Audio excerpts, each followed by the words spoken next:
Guys, if you want to improve that explosive power and distance in your golf game, this video's definitely for you. My name's Danny Malcolm. Thanks for joining me today. We're here at the Perth Golf Centre studio.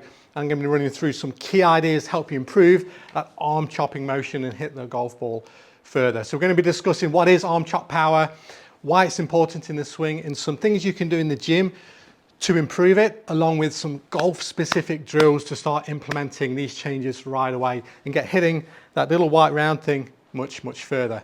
So guys, what is arm chopping power? Well, it's that ability to move the club from the top of the swing down into delivery, and then we get that lock at impact where the lead hand's a little bit more across the lead leg, for example, and the ability to move those arms in a fashion in sequence with the rest of the body is what we're talking about with arm chopping power. So important.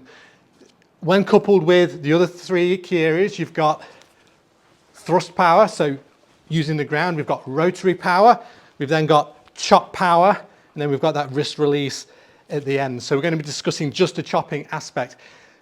Biggest mistake I see and why I think this is so important is players leaving those arms pinned across the chest at the top of the swing. So we'll get the arms across the chest at the top, which is great, but players will then leave it there. And what happens in a downswing as they come into impact, body out races the hands and arms. We've got this massive gap between the hands and the body. So from there, we're either going to have to flick it late to try and square it up. We might just continue to turn, hit the thing miles right. Also, when you leave it pinned across the top and start to rotate, we can often get it steep in the downswing, causing path issues. We might need to counteract that late, causing strike issues. Not ideal for timing, and it's leaving distance and power on the table. So when we talk about kinematic sequence, we're trying to get all these things in the correct order to be maximally efficient. So a good arm chopping power would look like to the top, firing those arms and getting it to get back in sequence to produce maximum speed, maximum compression on the golf ball. So I'm going to talk firstly about a couple of things you can do in the gym to improve that.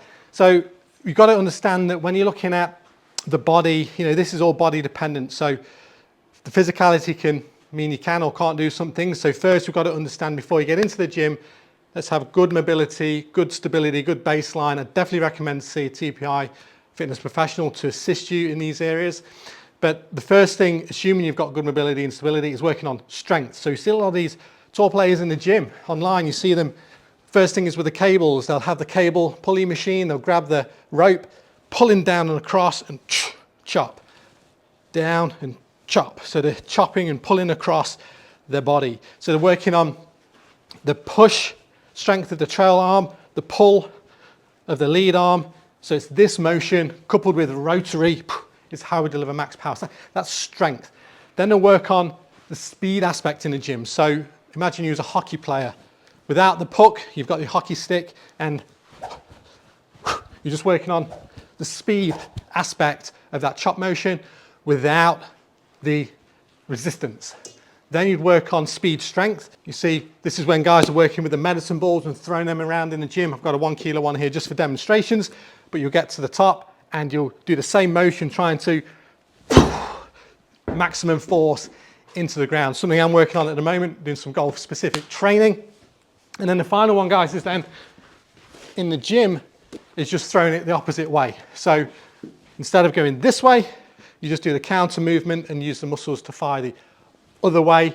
And obviously you do that with a bit more speed as well. And that helps to balance the body, reduce injury, and also helps you to decelerate the club. So they're the four aspects. You work on strength, speed, strength, and the counter movement. So that's in the gym, guys. Definitely see somebody that can help you with that. Now let's talk my specialty, which is the coaching aspect, is how to improve that from a swing perspective. So what I would recommend first is just understanding that there's massive power source in these hands. So the golfing machine talks about it as power accumulators. You've got this lead arm and the trail arm. TPI call it arm chop power. But either way, when you're working on it separately, you can get yourself an alignment rod and impact back here. And just understanding the backswing, this lead arm loads into our chest. And then in the downswing, like I say, so many people are leaving it pinned. had this massive gap here. So what we're trying to train is just independently is this lead arm firing back down and off the chest. So it's this motion here to the top. You can see I'm not using my body, just using my lead arm pull, strength, delts, shoulders, bang, bang, bang. And you can see how much speed you can generate with that. Conversely, look at your trail arm. This really just works in this fashion in the swing, up and down, a bit of a chop motion, obviously coupled with rotation. It looks more like a golf swing, but ultimately this is all it's doing. And that again is what people are leaving on the table, leaving the hands up there. Club gets steep oftentimes, or they're having to correct things late, leaves the hands miles behind. So for better sequencing and power, to the top. How much power is that, guys? Just a throwing motion. So that's your push, that's your pull, both arms. And then I would recommend taking that into a golf club and starting to integrate some feels on the range. So now you've got made popular, drilled by a lot of tour players at the moment, where they get to the top of the swing and just start to fire their arms. From this view here, you'll see that motion. I'm not doing much with my body. I'm just firing the arms, and you see at this delivery, I've got my hands opposite my trail thigh, adding the rotation. Now look like I've got that beautiful impact position with a bit of shaft lean, but I've got there through better sequencing with my hands and arms. So there's a pump drill to the top, a couple of pumps, and then you can hit one, really focusing on that, on the arms and firing those arms. But there, you can even do the split hand drill this way. Good for your driver, this one. There, firing those hands and arms to the top. And if I don't use much of my body, you can see how much power I can generate just with my hands, with my arms here. So to the top. You know, if I was on my knees and doing it, there's a lot you can do just with your hands, a lot of power just with your arms and your wrists, of course. But so that's the pump drill.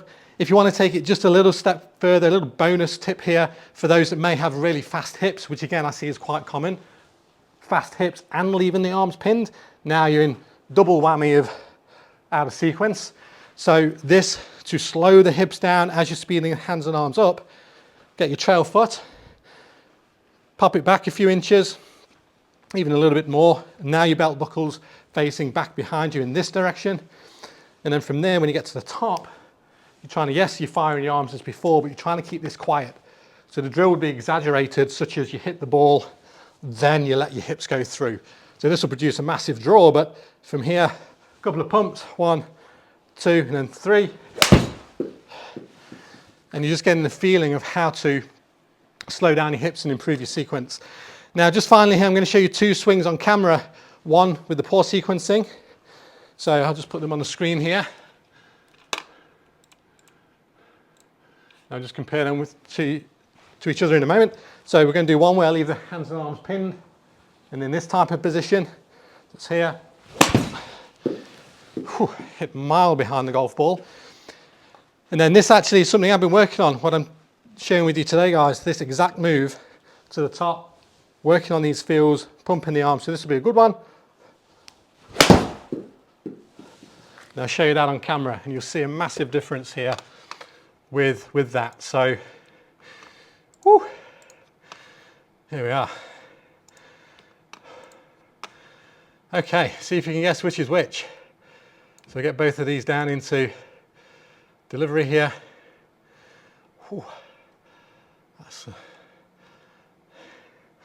Okay, I think you've probably guessed which is which by this point here, guys. So you'll see on the right here, the butt of the club is at the ball when the shaft's at parallel, whereas on the left, the shaft's parallel right about here.